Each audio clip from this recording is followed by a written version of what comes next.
Selamat siang pemirsa, Anda masih menyaksikan Metro Siang. Kali ini kita dalam segmen Fact Check bersama saya Valencia Belvinci. Nah, pemerintah telah menunda implementasi terkait dengan kebijakan konversi kompor listrik pada tahun 2022 ini. Kemudian ada sejumlah alasan yang disampaikan oleh Menko Perekonomian Airlangga Hartarto terkait dengan hal ini.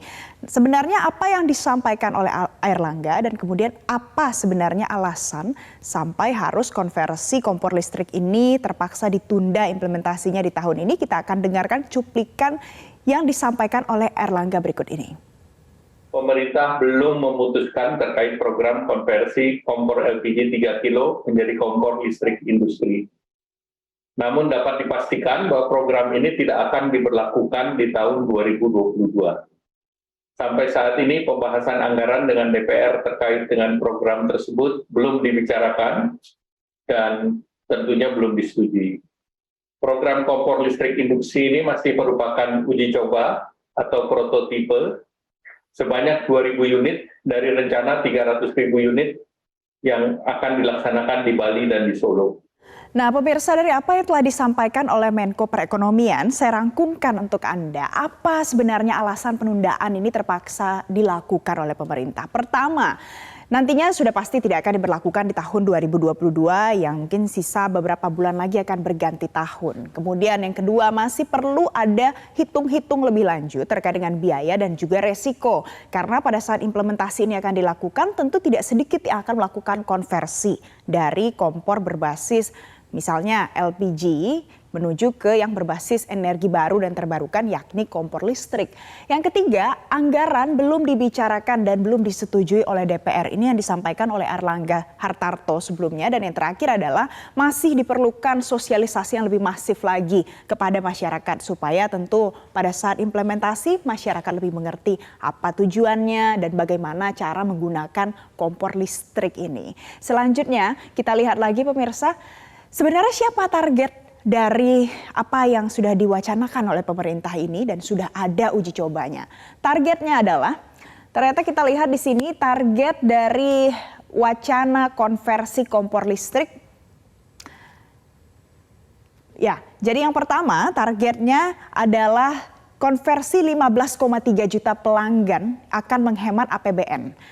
Di 15,3 juta pelanggan ini adalah orang-orang yang terdaftar dalam DTKSD terkait dengan yang menggunakan listrik di rumahnya dengan angka 450 volt ampere sampai dengan 900 volt ampere. Ini adalah orang-orang yang terdaftar yang bisa menggunakan listrik bersubsidi dari pemerintah. Kalau ini diimplementasikan selama 5 tahun sejak pertama kali diterapkan, perkiraannya akan ada penghematan sebesar 85,6 triliun. Jadi targetnya adalah mencapai konversi ini untuk penghematan lebih lanjut ke depannya. Kemudian kalau seandainya dilihat lagi lebih besar orang yang melakukan konversi pada kompor listrik ini, ternyata kalau kita hitung dari total pelanggan PLN secara keseluruhan yang menggunakan listrik, ini ada sebanyak 69,4 juta.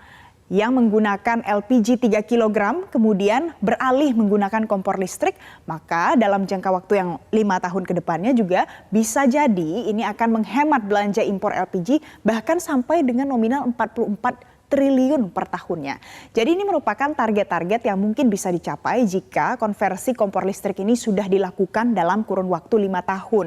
Dan jika berjalan dengan baik, maka target ini pasti bisa tercapai. Selanjutnya pemirsa, kita lihat programnya sebenarnya apa. Program percobaan sudah dilakukan.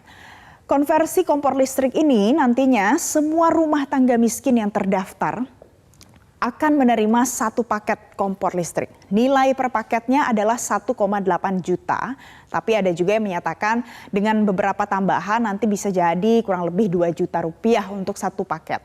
Satu paket itu kalau kita lihat isinya adalah satu kompor listrik 2 tungku. Kemudian ada alat masaknya. Karena tentu penggunaan kompor listrik harus diimbangi juga, dibarengi juga dengan menggunakan utensil yang memadai untuk kompor listrik tersebut. Dan juga ada satu MCB yang nanti disiapkan bagi penerima manfaat untuk memastikan keamanan pada saat menggunakan kompor listrik di rumah tangga. Kemudian siapa yang menerima? Yang menerima adalah rumah tangga dengan daya listrik 450 volt ampere dan juga 900 volt ampere. Dan yang terakhir adalah unit-unit usaha mikro. Selanjutnya kita lihat lagi apalagi yang diperkenalkan kepada masyarakat terkait dengan program percobaan ini. Nah, tipe kompor yang akan digunakan ada 2 tungku dan juga utensil 1000 dan juga 1800 watt. Ini akan dibagikan sedemikian rupa kepada 300.000 rumah tangga miskin dari daftar yang sudah dimiliki oleh pemerintah terkait dengan orang-orang daftar terpadu kesejahteraan sosial yang sudah dimiliki oleh pemerintah. Dan uji coba ini sudah dilakukan di 2 kota kepada 1.000 penerima manfaat, diberlakukan di Solo dan juga Denpasar untuk prototipenya. Tapi ternyata seperti yang disampaikan oleh Menko Perekonomian tadi, saat ini ditunda terlebih dahulu, masih perlu kajian lebih lanjut dan tidak akan diterapkan di tahun 2022. Selanjutnya pemirsa kita lihat lagi. Dari program yang sudah dilakukan, uji coba sudah dilakukan, prototipenya sudah ada, apa hasilnya? Ada yang mengatakan dampak positif sudah mulai dirasakan bagi 1.000 orang yang menerima paket tadi. Ada yang bilang terbantu dengan kompor listrik, baru mengenal kompor listrik dan ternyata memasak jadi lebih cepat, kemudian hemat energi juga, membantu pemerintah beralih menuju ke energi baru dan terbarukan. Tapi ada masalahnya juga. Ternyata ditemukan beberapa ketidaksesuaian pemirsa, apalagi soal data. Bicara soal data ini bukan lagi hal baru karena ternyata penerimanya ada saja yang ternyata ditemukan sudah meninggal, ada juga penerimanya sudah pindah domisili.